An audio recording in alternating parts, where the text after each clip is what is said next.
Hi, I'm Dani Menkin, and this is another podcast that we have as part of the collection of films that we are launching now on Easy, and this is for the Dolphin Boy, the film that I had the honor of co-creating with my wonderful friend Yonatan Nir. Yonatan is a wonderful creator and a friend and has done incredible films that talk about healing. How did we get to make Dolphin Boy? Whoever have seen the film, and I hope some of you have seen it already, saw that it was 4 years of us doing this crazy journey. Yeah. Yonatan, how did it all start from your point of view? It's interesting because we've made 2 films together so far. We make a film once every 10 years. So the first one was Dolphin Boy, and the second one that we released in 2019 was A Picture of His Life. Yeah, which will have a separate podcast just about that. So if you like Dolphin Boy and if you haven't seen Picture of His Life, go and watch it. And this 2 films speaks the same language, as you said. It's about the healing powers of nature and about people who dealt with their trauma in a positive way, helped by the nature and other people and support from other places. But these 2 films actually started together because I met in 2005 a very dear man named Amos Nahum. And Amos Nahum is one of the top photographers in the world, and I actually started my career as his assistant. I started my career as a photojournalist. And after working with him for a couple of years, I felt that there is a film. There is something to do with this man. I wrote a couple of articles about his story. I traveled with him to different places, and I realized that there is an amazing story to tell about Amos Nahum. And then I wanted to do it, but I had no experience in filmmaking. I was only a photojournalist, and I just started to study filmmaking. And I met a guy named Roy Lev, and he said, and I told him about this story. I said, "Whoa, that's an amazing story! The story about Amos, and you know him, and you were his assistant. You have the access to it. That's great. Let's do something incredible." But because I was I had no knowledge in filmmaking, Roy put me in contact with you. Yes. And he said, yes. He said, there is a guy, Dani Menkin. He's a great guy, great friend of mine. He's a great filmmaker. He just made a film called 39 Pounds of Love, was shortlisted to the American Oscar. Yeah. He gave me a DVD. I saw the DVD. I said, okay, I don't know who's this guy, but I want to be his friend. And by the way, it's an interesting story because Roy at that time was married to Lorraine, the niece of Ami from 39 Pounds of Love, which if you haven't seen that, it's also available on the platform. And Yonatan, at the first thing when we met, came to meet Ami, and you wrote a piece about him for his 30th birthday. Exactly. And I will say, it's something that I don't think I've even shared with you ever. Honestly, it's the first time I'm telling you. And maybe that was the problem of why we work together. Seriously. I saw a video that you've done as a component to that piece. Yeah. You made a video. There was a video there, and I was like, he did a really good job. He did a really good job. Seriously, he knows what he's doing. I felt like, I felt like you know how to make things. And then, of course, Picture of His Life was crazy to do. No, we'll talk about it in that Picture of His Life took... The thing was that I came with this idea about Amos, and then we went to I saw your film. I saw 39 Pounds of Love. I said, I want to be his friend. I want to work with him, and I want to learn from him, to study from him, because it was so unique and different. I was a photojournalist at the time, but I started to feel that I'm looking to develop myself, not only to deal with still images and with writing pieces, but also to deal with movement and music and rhythm and all the dialogues, all the amazing things that you have in documentaries. And I thought that Amos could be a great documentary, but when we came to the TV, they say, okay, the budget is not an Israeli budget. Going to the Arctic. And then we said, do you have another story about something, maybe, with dolphins, maybe here in Israel? And you wore back then a necklace. Yes. I don't know if you have it still today. No, I have an Om. You have an Om, that's great. But you had a dolphin here. And I was like, oh, that reminds me of the story of Dolphin Boy. And then we put aside the story of Amos. We released it 10 years later, in 2019. And we started to work on Dolphin Boy. And then you said, you tell me, yes, I know of a story. As a photographer in the Dolphin Reef, I met this guy that we already documented. Yeah. And he has that story. And I was like, okay. Let's go there. We told, so the story was that both of our wives separately were pregnant. Yeah. So we said my ex-wife. Yeah, both of our women at that time were pregnant, and we said the best thing we can do to support them was let's leave them alone and go to the Dolphin Reef, and over there you introduced me to Morad, and when we saw at that time Morad did not speak, we understood that the story was around Morad because Morad is not so much with us. So it means the story was with his father, Assad, which was amazing the first time we filmed him. It was the scene that you guys can see around the campfire when he says, no revenge, lo alimut, no revenge. And we felt like he's very much the story. And the second person that we met was Dr. Kutz, that not only told us so much about the background of Morad, but he gives us this bunch of DV tapes at that time, showing Morad from a week from the event with a trauma. Yeah. Which was like oh my gosh. I remember you and I were looking at it in Utopia. That's the place that they rent things. Yeah. And we put it in and I was like, kilo. That's a documentary gold. Documentary gold. And I remember that Mamash, totally. Nenad Pochovsky was our mentor. Yes. Was our mentor in Greenhouse, which was where the project with Dolphin Boy was developed before it was sold to Arte and Channel 4 and later to Disney Pictures and all over the world. The story rights. The story rights were sold to Disney Pictures, but before that to many, many broadcasters around the world. Yes. But when we just started it, it was a very complicated film to make because we basically, you came to me and you said, do you have another story? And I was thinking about the story of Morad. And the reason I was thinking about the story of Morad was because I had my own personal experience with dolphins. Yeah. I worked for years as an underwater photographer and a diving instructor in different places around the world. And I had experiences with dolphins, but my strongest experience was after my injury in the Second Lebanon War. Before that, I worked already as a dolphin cinematographer or underwater photographer in the Dolphin Reef in Eilat. But when I went to the war and I got injured and I came back to the Dolphin Reef, I had this amazing experience of meeting the dolphins for the first time. Mm-hmm. It's an experience that is very, very, very hard to explain. I hope you got some of it from the film.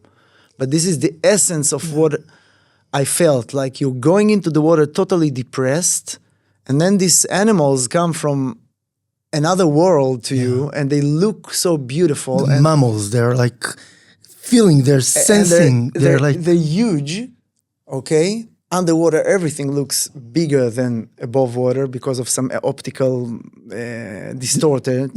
So it's like a huge animal that comes to you. They work together, so in sync, like this. They swim together, and he's interacting with you. He's connecting you with you without words. Yeah. And when I had my, I was coming back from a war, I had a trauma there, and this thing happened to me. It really changed my life in a second, because these amazing animals come to you. They choose to be with you. Yeah. Yeah. And they can go anywhere they want, but they come to you. Yeah. And from working with dolphins for many years, I can tell you that they are attracted to people who are either in distress, trauma. Sometimes they're attracted to, of course, to people that are handicaps or different disabilities. Pregnant People. Autistic. That's more Autistic. That's physical. Autistic not, but pregnancy I can understand. They have this sonar here, and they look at you and they can see that you have a baby. Yeah. But if you are down and depressed, they come to you. I don't know how they sense it, but I think it's because the water are denser than air. Then your feelings, your how do you say it? Like frequencies are more are running faster than through the air. Yeah. And these animals are so intelligent. So they sensed the distress that I was in when I came back from the war, and they came to me, all of them. And when I had this experience, I said, okay, I have to find a way to tell the story about this connection between man and nature. Yeah. And a couple of days later, Morad came to the Dolphin Reef. Yeah. And I had this story in mind. And I kind of I wrote about it back then. I was a photojournalist, so I wrote for Musaf Haaretz. Yeah. And there was the whole article was ready to publish. I don't think that I ever told you that. But I had the article ready to publish. And then Morad started to speak. Yeah. 5 or 6 months after the event. And when he started to speak, then I got a phone call from the Dolphin Reef, and it said, you cannot publish the article because the story only starting. Yeah. He doesn't want to speak Arabic. He doesn't want to go back home, and he doesn't want to see his mother. Yeah. And then another 5-6 months passed, and then I met you. And the first time that we went to the Dolphin Reef, and you were in this place, I remember that you told me, well, I choose my films according to the people that I work with, how much I develop myself spiritually, and if I like the place. If I like the place, I can make a film here. I definitely can make a film in a Dolphin Reef. Yeah. And then we started to work. When people ask about like, how did you make the film for 4 years? We didn't know it would be 4 years. Of course. But, we didn't know anything. We didn't sell it. We didn't, I mean, later we did, but then we took it out of our pocket. But I always said that we were paid with dolphins. That was our payment. When you're making a documentary, it's like we're really paid by dolphins. You're sailing into the unknown ocean. Totally. You have no idea where you're gonna get. So the only thing that you can do is get connected to your heart, because this is the only thing that will always be there. And I think that with Dolphin Boy, we felt, both of us, that we must make this film for this father first of all. Yeah. Yeah. Because he's an amazing man. Yeah. Something terrible happened to his son with no reason. He didn't do anything bad. And we have our tool is the camera. Yeah. This is our tool. And this is how we try to help fix the world a little bit every day, So we take the camera and we try to kind of go to this journey with these two men, with Morad and with Asad, and of course with Dr. Ilan Kutz and Sophie and all the trainers in the Dolphin Reef. Omer and Shani and all the good people that surrounded this family. He was really, Dr. Kutz said it beautifully at the end, he was really healed by the power of nature love. And love. That's it.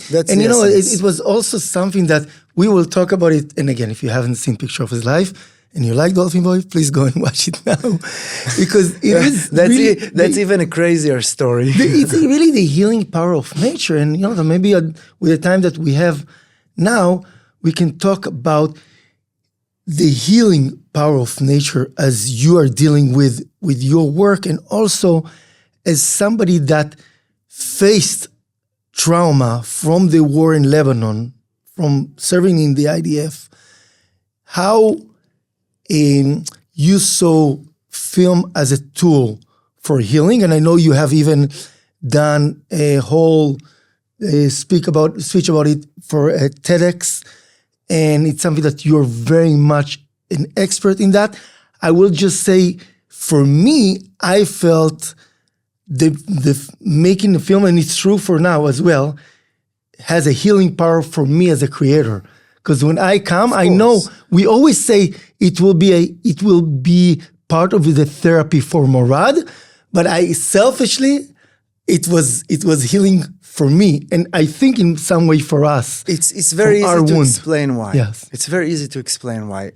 Our consciousness is 60% visual, 20% audiotoric, and 20% kinesthetic. That's according to the NLP, but it's also according to cognitive researches, recent cognitive psychological researches. So 60% of our consciousness is through our eyes.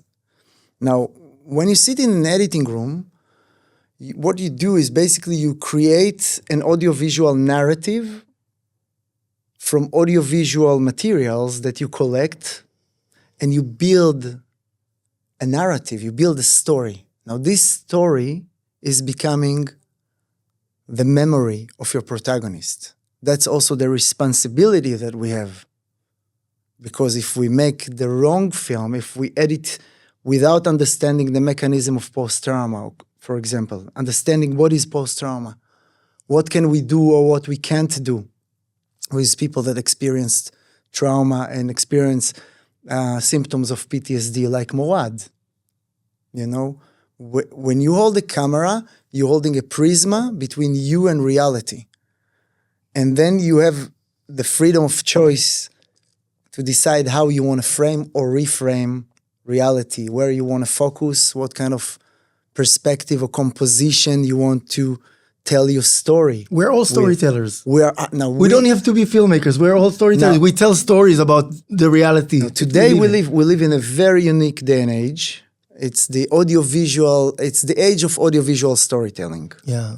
Never in the history of mankind, so many people were telling so many stories to so many other people in so many formats, in such a huge and unbelievable distribution. Yeah. So you write a word and you can reach, Timbuktu next second.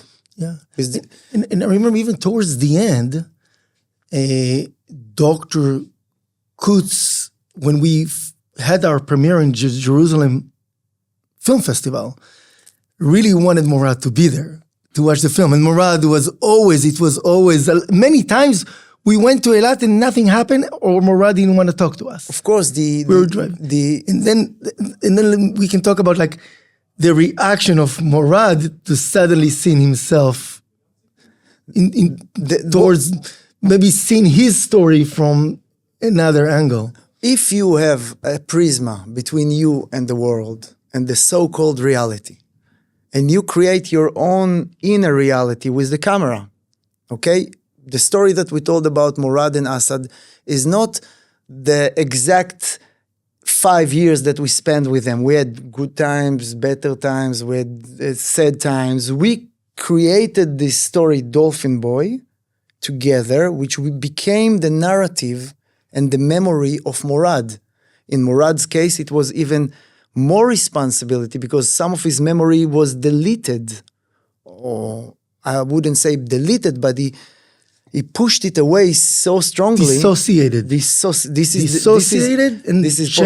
Changed his identity in many ways until he could go back to where he came from. He had to, first of all, be able to even speak about the event. Now, let's be honest, we never asked him a question about the traumatic event. Not even a question. No. That was Dr. Kutz, and he was doing his work with Morad.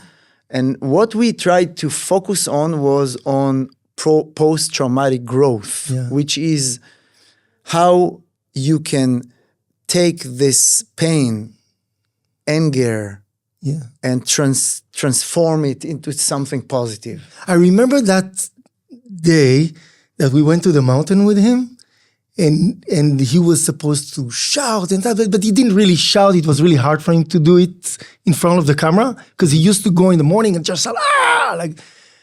But we spoke to him, both of us, and he said to us, "I never cry. I can never cry. I really want to. It's here, but I can't." And then fast forward 2 years later that we're in the process, and long time we are not even allowed to go near him because of the trial that is going on and the trauma. And it's the day that he's returning home. And we're there in the Dolphin, and we say, Morad, now we're just going to film you saying goodbye to the Dolphins. And Yoav, cinematographer, Kleiman, is there. We're behind him. And then suddenly something happens, and Morad starts to cry. And I go to you and I said, Yonatan, this is one of the magic things that happen in a documentary that you cannot even write. I said, do you remember that conversation? But I don't think it's a coincidence. I think that our imagination has much more power than we think. And I think we as documentary filmmakers, we just work with it all the time. I mean, what do? We create therapeutic situations, hopefully, and we film it. And by doing that, we are creating a narrative of healing for somebody who would have a different narrative if the camera was not there. The camera is a motivator. It's like asking a person, what do you want to be written on your grave? And it makes people realize that this is becoming eternity. There is memory that is in my smartphone, and this film that I'm making right now will stay forever. Yes. This audiovisual imagination will stay forever. Now, we know that audiovisual references, like October 7th films, for example, can create post-traumatic symptoms. Mm-hmm. So from seeing something that is far, far away from you and have no physical connection to you, maybe it even happened in another time, not only in another space, you can feel a change in your body. And that means a lot about not only the traumatic or post-traumatic potential of audiovisual cameras, screens or whatever, but also how we can use it in a positive way, like we did in Dolphin Boy, like you did in all your films. Let's take a sad song and make it better, like you said. Okay, let's reframe the so-called reality in a way that is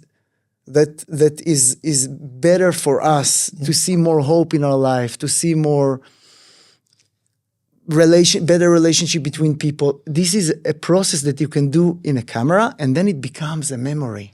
I always like to refer to Paul McCartney and Hey Jude and take a sad song and make it better. But why did you, Asad and Morad, refer me to another British guy, Mr. Bean? I have so many funny stories why you are called Mr. Bean, but I was called Mr. Bean on set. I'll just tell you one of them. And one of the mornings that we went to shoot with Morad and Asad, we were walking in the desert in this on this paved road, but very very thin paved road, and there's the sunrise is behind Morad, and I'm shooting. I was shooting part of the pretty big part of Dolphin Boy. It was the times that I still use the cameras bigger than my cell phone. And He's a great cinematographer. And I was walking like this, and just taking the silhouette of Asad and Morad walking towards me. Now my car, I had an old Renault 98, I think, back then. Yeah. You need to understand, we did the movie with the shoestring. The car that Yonatan drove, people, even if they will be getting paid, will not take it. Yonatan, we had no money. Yonatan took this old DV camera. He filmed. I sometimes had made sound. There is a scene that I'm with my underwear on the water. It was what we call a guerrilla style. And I'm shooting Morad and Asad walking towards me, and suddenly I see Dani leaving the car before me, and I'm kind of walking backwards, and suddenly I see that the car is starting to להידרדר, איך אומרים את זה? Yeah, you go downhill. The car is driving downhill by itself. And then he was running like this, trying to chase it. And I ran after the car. And it looked a little bit like Mr. Bean. And since then, okay, the idea is that Morad was supposed to be serious, but Morad is cracking in front of the camera. So I ruined the scene. Yeah. And that's what happened. So luckily, I have to say, and we will talk about it also. If you haven't seen Picture of His Life, come on, guys, I'm not going to say it one more time. Please come and see it. And you can then hear the podcast that Yonatan and I will do and are doing for Picture of His Life. But I will say most of the films, I've done by myself, but I had the honor of working with Yonatan. And if there's any person that could stand me, is Yonatan. So twice. I always say that, there were few miracles. Every movie, to make a movie is a miracle, but to make a movie together as co-creators and stay friends is a big miracle. So Yonatan, you are a miracle. Every moment is a miracle. The fact that we arrived here is a miracle. And we bonded over April 22nd is his birthday, June 22nd. So every time there is 22nd, we text each other. And I think there is a reason why he was born on Earth Day. Yes. So Yonatan, toda rabba. Thank you so much. Thank you very much. It was an honor. And well, let's meet on the next film. Who knows? Yes, and let's continue taking a sad song and make it a little bit better. A little bit. Amen.